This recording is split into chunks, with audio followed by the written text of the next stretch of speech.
Her her Mahadev my T family, आप लोगों का स्वागत है रजनी सिंह यूट्यूब चैनल पे। तो आज हम आप लोगों के साथ कुछ ऐसी जानकारी शेयर करने वाले हैं जो कि आप लोग नहीं जानते होंगे। बहुत सारे लड़के लोग हैं जो बेलपत्र को ऐसे ही सावन आने वाला है वो लोग ध्यान नहीं देते हैं, बेलपत्र के बड़े बड़े डाली को नोच लेते हैं, जो कि नहीं तोड़ना चाहिए। बेलपत्र के बड़े बड़े डाली को तोड़ने से बहुत ज़्यादा पाप लिखता है, तो इसलिए आप लोग ध्यान से एक एक बेलपत्र को ही तोड़ें। शास्त्र में बताया गया है कि अगर हमें बेलपत्र पेड़ पर से उतारना हो तो पहले स्नान करें, उसके बाद जब स्नान करके आप तोड़ने के लिए जाते हैं तो उसकी एक एक पत्ती को तोड़ें।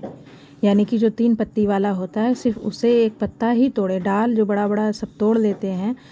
अभी के समय में हम लोग खुद देखते हैं बहुत सारा बड़ा बड़ा डाल सब चढ़ के पेड़ पर से तोड़ लेता है, लेकिन नहीं तोड़ना चाहिए। इससे वंश वृद्धि रुक जाती है और वंश का नाश हो जाता है। शास्त्र में बताया गया है कि जो भी बेलपत्र के बड़े बड़े टहनियों को तोड़ता है इसे नहीं तोड़ना चाहिए। इससे जैसे जैसे बेलपत्र की टहनी तोड़ने से उसका वंश घटता है, उसी तरह से जो व्यक्ति बेलपत्र की डाली को तोड़ता है उसका वंश घटता है। तो इसलिए आप लोग एक चीज़ का विशेष ध्यान रखें, बड़े बड़े डाली को ना तोड़ें, पेड़ पे चढ़ें और एक एक पत्ते को आराम से उतारें। चलिए अब दूसरा चीज़ जानते हैं। सबसे पहला बात, अभी सावन आ रहा है, अब सब लोग बेलपत्र तोड़ने के लिए जाएंगे और सोमवार के दिन तो विशेषकर तोड़ेंगे, लेकिन शास्त्र में कहा गया है कि सोमवार के दिन गलती से भी बेलपत्र नहीं तोड़ना चाहिए।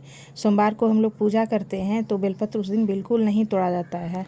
तो आप लोग याद से इस बार अगर सावन में पूजा करेंगे तो एक चीज़ का ध्यान विशेष रखिएगा कि बेलपत्र एक दिन पहले यानी कि रविवार के दिन ही तोड़ करके रख लीजिएगा, वो भी 12 बजे से पहले। चलिए आप लोगों ने अब जान लिया कि सोमवार के दिन नहीं तोड़ना चाहिए और किस दिन बेलपत्र नहीं तोड़ना चाहिए। अष्टमी को कभी बेलपत्र नहीं तोड़ना चाहिए, नवमी को भी नहीं तोड़ना चाहिए, द्वादशी को कभी भी बेलपत्र और तुलसी दोनों नहीं तोड़ा जाता है, अमावस्या को कभी भी बेलपत्र नहीं तोड़ना चाहिए, पूर्णिमा को कभी भी बेलपत्र नहीं तोड़ना चाहिए, संक्रांति को भी बेलपत्र नहीं तोड़ना चाहिए और हमें दोपहर को कभी भी बेलपत्र नहीं तोड़ना चाहिए। तो चलिए एक बार आप लोग फिर से नोट कर लीजिए।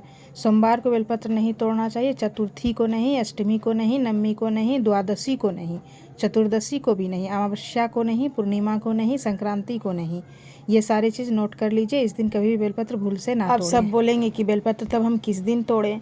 बेलपत्र जो भगवान पे चढ़ाई हुई होती है वो कभी भी पुरानी नहीं होती। बोला जाता है बेलपत्र 6 महीने तक बेलपत्र शुद्ध रहता है।